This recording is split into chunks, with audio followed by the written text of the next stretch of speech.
በሆዶ ላይ የሚነድ እሳት ወይንም የሚቆርጥ ህመም ተሰምቶት ያውቃል? ምግብ ሲበሉ ህመሙ ይባባስቦታል ወይ ይሻሎታል? ጨጓራዬን አመመኝ የሚለው አባባል በየቤታችን የሚሰማና ብዙዎቻችንን ከስራ ከሰላም ያገደ ህመም ነው። ታዲያ እነዚህ ምልክቶች የዕለት ተዕለት ህይወታችሁን ወደ ቅዠት ቀይረውታል? የትኛውንም አይነት ምግብ ለመብላት ትፈራላችሁ? መድኃኒት እየወሰዳችሁ መፍትሄ አጣችኋል? ከሆነ ይህ ቪዲዮ ለእናንተ ነው። ብዙዎቻችን ለጨጓራ ህመም የምንሰጠው መፍትሄ ወደ ፋርማሲ ሄዶ ጸረ አሲድ መድኃኒቶችን መጠቀም ብቻ ነው። ነገር ግን የጨጓራ ህመም ትክክለኛው መንስኤው ምንድነው? ከጀርባ ያለው ሳይንስስ ምን ይላል? ዛሬ የጨጓራ በሽታን ከስሩ ነቅሎ ዳግም እንዳይከሰት የሚያደርጉ ሳይንሳዊ መፍትሄዎችንና ሚስጥሮችን እንፈታለን። እንዲሁም ስለ ጨጓራ ህመም አይነቶች፣ ስለ ኤች ፓይሎሪ ባክቴሪያ፣ ለጨጓራ ቁስለት የሚዳርጉ ልማዶችንና በቤት ውስጥ ልናደርጋቸው የሚገቡ የምግብ ጥንቃቄዎችን በዝርዝር እንመለከታለን።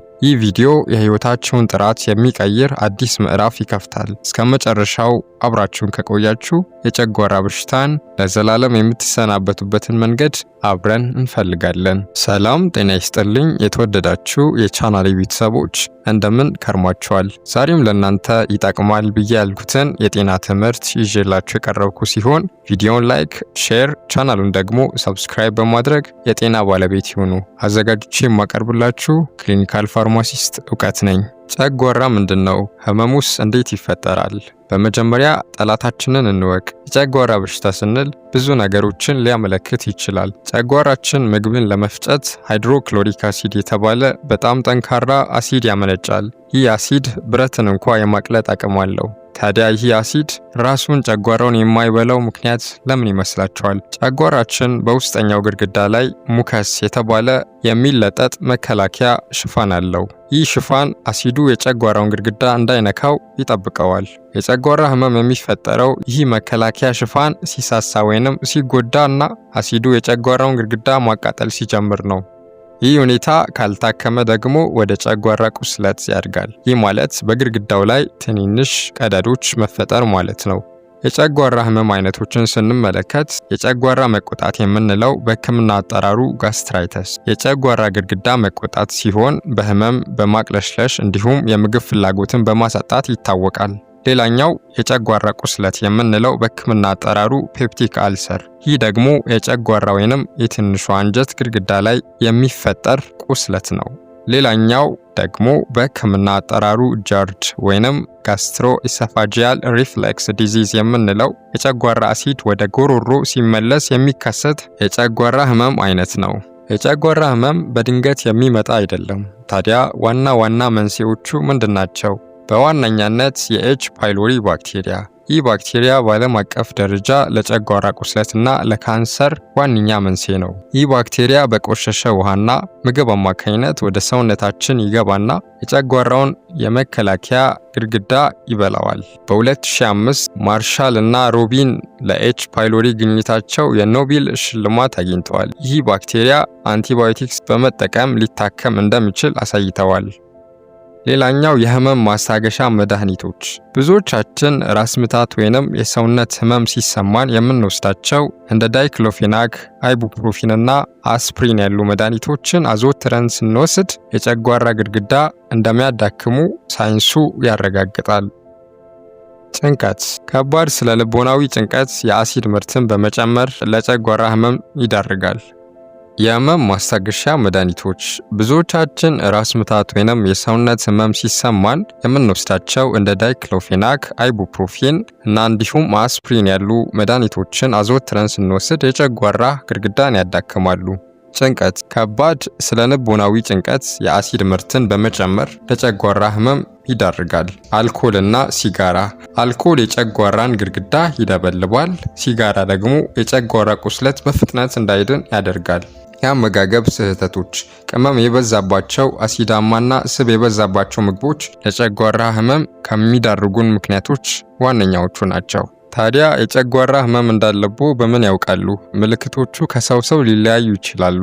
በሆድ የላይኛው ክፍል ላይ የሚሰማ የማቃጠል ስሜት፣ ምግብ ከበሉ በኋላ የሚሰማ የሆድ መነፋት ወይንም የመሙላት ስሜት፣ ማቅለሽለሽ ወይንም ማስመለስ ሲኖር፣ የምግብ ፍላጎት መቀነስና ድንገተኛ የክብደት መቀነስ፣ በተጨማሪም ትኩረት የሚሹ አደገኛ ምልክቶች ብለን የምንላቸው ትውከቱ ውስጥ ደም ካለ ወይንም ሰገራው በጣም የጠቆረ ከሆነ ይህ የጨጓራ ቁስለቱ ደም እየፈሰሰ መሆኑን ስለሚያሳይ በአስቸኳይ ወደ ሐኪም ቤት መሄድ ይኖርቦታል። የተለመዱ ስህተቶች። ብዙዎቻችሁ የጨጓራ አሲድ የሚቀንሱ መድኃኒቶችን ወስዳችሁ ይሆናል። እነዚህ መድኃኒቶች ምልክቶችን ቢያስታግሱም የችግሩን ስር አይፈቱትም። የአሲድ ቅነሳ መድኃኒቶች። እነዚህ መድኃኒቶች ለረጅም ጊዜ ሲወሰዱ የካልሲየም እጥረት፣ የቪታሚን ቢ12 እጥረት እናም ለሌሎች ኢንፌክሽኖች ተጋላጭነትን ይጨምራሉ። በጄኤምኤ ኢንተርናል ሜዲሲን 2016 ላይ የታተመው ጥናት እንደሚያሳየው የፕሮቲን ፓምፕስ ኢንሂቢተር በተለምዶ ከሽ ብለን የምንጠራቸው እንደ ኦሜፕራዞል፣ ፓንቶፕራዞል ያሉ የጸረ ጨጓራ መድኃኒቶች ለረጅም ጊዜ መጠቀም ለኩላሊት በሽታ ተጋላጭነትን እንደሚጨምር ጥናቶች ያረጋግጣሉ። ምልክት ማስታገስ እንጂ ፈውስ አይደለም። መድኃኒቱን ስታቆሙ ህመሙ ተመልሶ ይመጣል፣ ምክንያቱም መንስኤው አልተፈታም። በዘርፉ የሚደረጉ ምርመራዎችና ሕክምና። የጨጓራ ህመም ካለቦ በቤት ውስጥ ብቻ መታከም የለቦትም። ሐኪም ጋር በመሄድ መንስኤውን ማወቅ ያስፈልጋል። የኤች ፓይሎሪ ምርመራ በደም በሰገራ ወይንም በትንፋሽ ሊታወቅ ይችላል። ባክቴሪያው ካለ በጸረ ባክቴሪያ መድኃኒቶች በቀላሉ ይድናል። ኢንዶስኮፒ በካሜራ የጨጓራውን ውስጠኛ ክፍል በማየት ቁስለት መኖሩን ማረጋገጫ ዘዴ ነው። ያለ ሐኪም ትዕዛዝ ለረጅም ጊዜ የጨጓራ ኪኒኖችን መውሰድ ዋናውን በሽታ ሊደብቁ ስለሚችል ጥንቃቄ ያድርጉ። አሁን ወደ ዋናው ክፍል ደርሰናል። የጨጓራ በሽታን ከስሩ ነቅሎ ዳግም እንዳይከሰት የሚያደርጉ 10 ሳይንሳዊ እርምጃዎችን እንመልከት። አንደኛው የኤች ፓይሎሪ ባክቴሪያን ማጥፋት። ይህ የመጀመሪያውና ወሳኙ እርምጃ ነው። በሕክምና ባለሙያ የታዘዘ አንቲባዮቲክስ ኮርስ በትክክል በመውሰድ የኤች ፓይሎሪ ባክቴሪያን ሙሉ በሙሉ ማጥፋት ይቻላል። የማዮ ክሊኒክ መመሪያዎች ለኤች ፓይሎሪ ኢንፌክሽን ትሪፕል ቴራፒ ወይንም ኳድራፕል ቴራፒ አንቲባዮቲክስን ይመክራሉ። ሁለተኛው ጸረ ብግነት አመጋገብ። ብዙ ሰዎች ጨጓራ ያለበት ሰው ምን መብላት አለበት ብለው ይጠይቃሉ። ዋናው ሕግ ጨጓራን የማይቀሰቅሱ ምግቦችን መምረጥ ላይ ነው። ቅመም የበዛባቸው የተጠበሱ አሲዳማ ምግቦችን እንደ ቲማቲም፣ ሲትረስ ፍራፍሬ፣ ካፌን እና አልኮልን መቀነስ ወይንም ማቆም። በተጨማሪ በጣም የሚያቃጥሉ እንደ በርበሬ፣ ሚጥሚጣ እንዲሁም ቅባት የበዛባቸው ምግቦች እንዲሁም ሻይ፣ ለስላሳ መጠጦችንና ጥሬ ስጋ መቀነስ ወይንም ማቆም። በምትኩ አትክልት፣ ፍራፍሬ እንደ ሙዝ፣ ፖም፣ ሙሉ እህሎችንና ጤናማ ቅባቶችን፣ አቮካዶ፣ የወይራ ዘይት ማብዛት። የአሜሪካ የምግብና መድኃኒት አስተዳደር እንዲሁም የዓለም ጤና ድርጅት WHO ጸረ ብግነት አመጋገብን ለጨጓራ ጤና ይመክራሉ። የጨጓራ ግድግዳን መጠገን። ኤል ግሉታሚን ይህ አሚኖ አሲድ የጨጓራ ግድግዳን ሴሎችን ለመጠገን ወሳኝ ነው። ዚንክ ካርኖሲን የጨጓራ ግድግዳን የመከላከልና ቁስለትን የመፈወስ አቅም አለው። ሙዝ በጨጓራ ግድግዳ ላይ እንደ መከላከያ ሽፋን ሆኖ ያገለግላል። ማር ተፈጥሯዊ ቁስልን የማድረቅ አቅም አለው። የአጥንት መረቅ በኮላጅን የበለጸገ ሲሆን ለጨጓራ ግድግዳ ጥገና ይረዳል። በዳይጀስቲቭ ዲዚዝ እንደ ሳይንስ 2007 ላይ የታተመ ጥናት የዚንክ ካርኖሲን ለጨጓራ ቁስለት ፈውስ ያለውን ጥቅም አሳይቷል። የጨጓራ አሲድን መቆጣጠር ወይንም ማመጣጠን። አሲድ መቀነስ ብቻ ሳይሆን ማመጣጠን፣ ምክንያቱም አሲድ የምግብ መፈጨት እና ባክቴሪያዎችን ለመግደል ያስፈልጋል። ከምግብ በፊት ትንሽ አፕል ሳይድ ቬኒገር ወይንም ቢታይን HCl በሕክምና ባለሙያ ምክር ቢወስዱ እጅግ ጠቃሚ ነው። የጨጓራ አሲድ እጥረት በሕክምና አጠራሩ ሃይፖክሎራይድሪያ ለባክቴሪያ እድገትና ለምግብ አለመፈጨት እንደሚያጋልጥ አሜሪካን ጆርናል ኦፍ ጋስትሮንትሮሎጂ ላይ የወጡ ጥናቶች ያሳያሉ።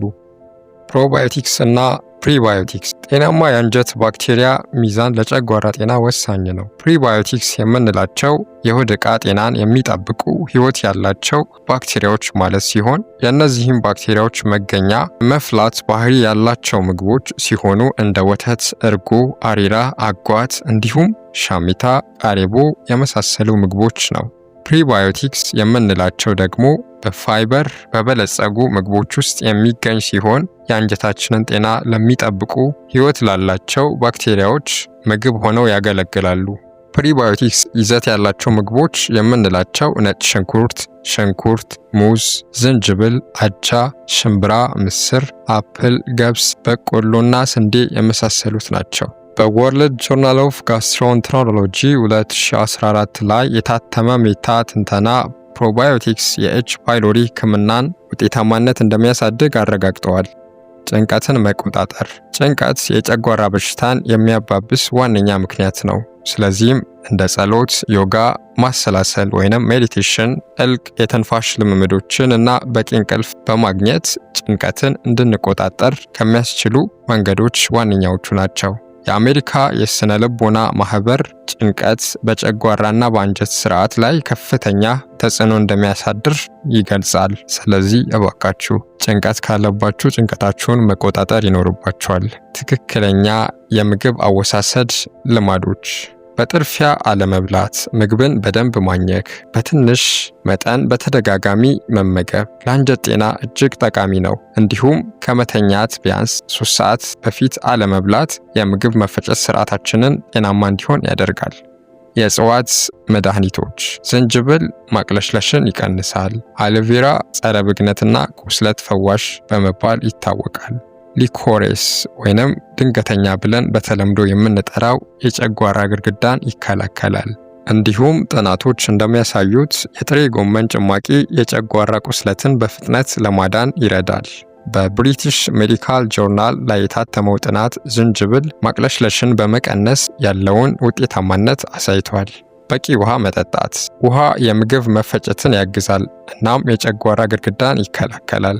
በቀን ቢያንስ 8 ብርጭቆ ንጹህ ውሃ መጠጣት በጣም አስፈላጊ ነው። መደበኛ የአካል ብቃት እንቅስቃሴ ማድረግ። የአካል ብቃት እንቅስቃሴ ጭንቀትን ይቀንሳል፣ የምግብ መፈጨትን ያሻሽላል እናም አጠቃላይ ጤናን ይደግፋል። የአሜሪካ የልብ ማህበር የአካል ብቃት እንቅስቃሴ ለምግብ መፈጨት ጤና ያለውን ጥቅም ይገልጻል። ቢያንስ በቀን 30 ደቂቃ በሳምንት 5 ቀን የአካል ብቃት እንቅስቃሴ ያድርጉ።